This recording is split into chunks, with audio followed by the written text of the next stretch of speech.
MP board कक्षा 11वीं वाले सभी विद्यार्थी ध्यान दें। प्यारे विद्यार्थियों, यहाँ पर सभी छात्रों का इतिहास विषय का पूरा क्वेश्चन पेपर और उसका सॉल्यूशन आ चुका है, जो कि आपको परीक्षा में 100% प्यारे विद्यार्थियों आपको देखने को मिलेगा। ध्यान से इस क्वेश्चन पेपर को देखें और अच्छे से इन सभी प्रश्नों को याद करेंगे। जितने विद्यार्थी हमारे साथ इस चैनल पर नए जुड़े हैं तो माय डियर फ्रेंड्स, चैनल को सब्सक्राइब जरूर करके रखना, क्योंकि मेरे द्वारा जो प्रश्न पत्र आपको अभी तक बताए गए हैं 100% प्यारे विद्यार्थियों प्रश्न बने हैं और छपे हैं। इस पेपर को भी आपको छाप के ही जाना है, क्योंकि पूरा का पूरा ये पेपर है जो कि आपको परीक्षा में दिया जाएगा। एक भी क्वेश्चन आपको छोड़ना नहीं है। निम्नलिखित प्रश्नों के लिए सही विकल्प चुनकर लिखिए में आपसे प्रश्न पूछा जाएगा कि कीलाकार लिपि किस सभ्यता से संबंधित है। प्यारे विद्यार्थियों प्रश्न आएगा मेसोपोटामिया, चीन, मिस्र या फिर भारत। यहाँ पर हमारा सही और सटीक आंसर होगा वो मेसोपोटामिया होगा। तो इसमें आपको मेसोपोटामिया ध्यान रखना है, जो कि कीलाकार लिपि सभ्यता से संबंधित है। वो सभ्यता हो जाएगी मेसोपोटामिया। वहीं अगला क्वेश्चन रहेगा आपकी स्क्रीन के सामने। प्यारे विद्यार्थियों, रोमन साम्राज्य में सीनेट के शासन का अंत कब हुआ था? तो सीनेट के शासन का जो अंत हुआ था मैं आपको नहीं बताऊंगा, आप मुझे बताना कमेंट बॉक्स में। देखते हैं सबसे पहले आंसर यहाँ पर कौन देगा। सुनहरा गिरोह का गठन किसने किया था? तो सुनहरा गिरोह का गठन करने वाले था बटू। कौन था? बटू ने सुनहरा गिरोह का गठन किया था। तो यहाँ पर आपको बटू ध्यान रखना है, जो कि सही और सटीक आंसर हो जाएगा। प्रसिद्ध चित्र द लास्ट सपर की रचना किसने की? परीक्षा में प्रश्न बनेगा प्रसिद्ध चित्र the last supper. Leonardo da Vinci आपको यहाँ पर करेक्ट आंसर के रूप में लिखना है। कनाटा शब्द का अर्थ क्या होता है? तो कनाटा शब्द का अर्थ होता है गांव। ठीक है, तो गांव आपको यहाँ पर लिखना है। किंग राजवंश का संबंध किससे है? तो प्यारे विद्यार्थियों, चीन से किंग राजवंश का संबंध है। तो यहाँ पर आपको चीन करेक्ट आंसर के रूप में लिखना है, जो कि हमारा सही और सटीक आंसर हो जाएगा। मेरे सभी प्यारे भैया बहन, चैनल को सब्सक्राइब जरूर करके रखें। आपके लिए प्रयास और मेहनत लगातार कर रहा हूँ, जिससे कि आपको अच्छे नंबर मिल सके। अब बढ़ेंगे हमारे अगले प्रश्न की ओर। अगला प्रश्न देखिएगा आपकी स्क्रीन के सामने। अगला क्वेश्चन आ चुका है।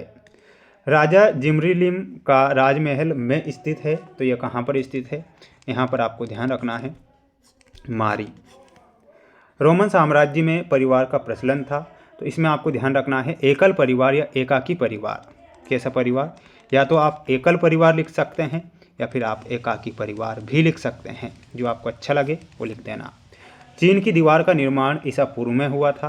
तो ध्यान रखना है 221 से 206।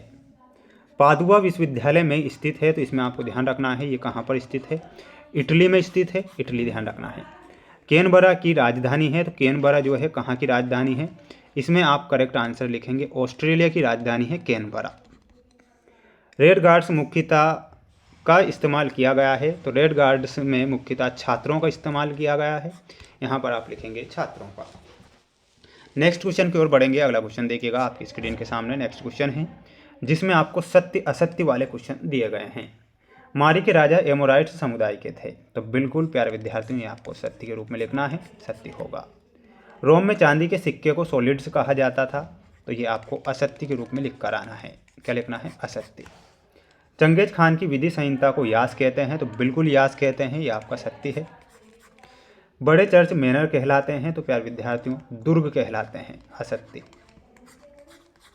मार्टिन लूथर ने प्रोटेस्टेंट सुधारवादी आंदोलन का नेतृत्व किया था। तो ये बिल्कुल आपको सत्य के रूप में लिखना है। ऑस्ट्रेलिया की खोज कोलंबस ने की थी। तो इसमें आपको क्या लिखना है? असत्य के रूप में लिखना है, और असत्य हमारा हो जाएगा। ध्यान रहे अच्छे से स्क्रीनशॉट ले लें और अच्छे से आप पढ़ लें, क्योंकि ये पेपर मैं जो बता रहा हूँ प्यारे विद्यार्थियों प्रश्न आएंगे, और वादा मेरा है कि प्रश्न जरूर आएंगे। ये आपकी जोड़ी रहेगी परीक्षा के लिए। वार का शीर्ष। वार का शीर्ष में आपका जो सही आंसर हो जाएगा, इसमें आपको मिलाना है। वार का शीर्ष का मतलब होता है मूर्ति कला। तो इसमें आपको मिलाना है मूर्ति कला। प्रिंसिपेट में हो जाएगा आपका ऑगस्टस। ऑगस्टस। मंगोल सरदारों की परिषद में आपको मिलाना रहेगा प्यारे विद्यार्थियों, कुरिलताई कहलाती है। मोंक में आपका भिक्षु सही उत्तर हो जाएगा। ठीक है, भिक्षु से मिलाना है। माइकल एंजेलो में आपको मिलाना रहेगा, और वो हो जाएगा दी पिएटा।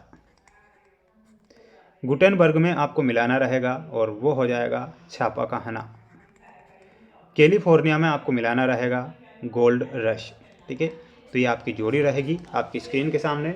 जोड़ी को ध्यान से देख लीजिए, याद आप कर लीजिए। याद करेंगे तो अच्छे नंबर आएंगे, और याद नहीं करेंगे तो अच्छे नंबर नहीं आएंगे, ये तो आप जानते ही हैं। सेंट ऑगस्टीन कौन थे? तो ये ईसाई दार्शनिक थे जिन्हें हम संत भी कहते हैं। तो ये आप ईसाई दार्शनिक आप लिख सकते हैं यहाँ पर। क्या लिख सकते हैं? ईसाई दार्शनिक लिख सकते हैं या संत भी लिख सकते हैं, ठीक है, दोनों ही सही हो गए। यायावर शब्द का अर्थ क्या होता है? तो यायावर शब्द का अर्थ होता है घुमक्कड़। घुमक्कड़ जो जनजाति हो, जिसे हम घुमंतू भी कहते हैं। नाइट्स कौन थे? तो नाइट्स जो थे योद्धा थे, जिन्हें हम योद्धा कहते हैं। सिस्टीन चैपल की छत पर लेप चित्र किसने बनाए थे? तो माइकल एंजेलो। तो यहाँ पर आपको क्या लिखना है? Michael Angelo. किस भाषा में समुद्र को जी कहा जाता है? तो इसमें ध्यान रखना है, चीनी भाषा में। किस कबीले के लोग आंसुओं की राह के सफर में मर गए थे? तो ध्यान रखना है, चेरोकी कबीला। चेरोकी कबीला। आधुनिक चीन के संस्थापक कौन थे? तो ध्यान रखना है प्यारे विद्यार्थियों, सनियात सेन। कौन थे? सनियात सेन। ये आप यहाँ पर लिखेंगे। प्यारे विद्यार्थियों, मेरे द्वारा जो प्रश्न पत्र आपको बताया जा रहा है, ये मोस्ट के तौर पर मैं क्वेश्चन बता रहा हूँ। ये हमारा अगला सेट पेपर रहेगा, जो मैं आपको नेक्स्ट वीडियो में बताऊँगा। तो सब भैया बहन चैनल को सब्सक्राइब जरूर करें, अच्छे से तैयारी जरूर करें, ताकि आपकी तैयारी मजबूत हो सके। मिलते हैं नेक्स्ट वीडियो में।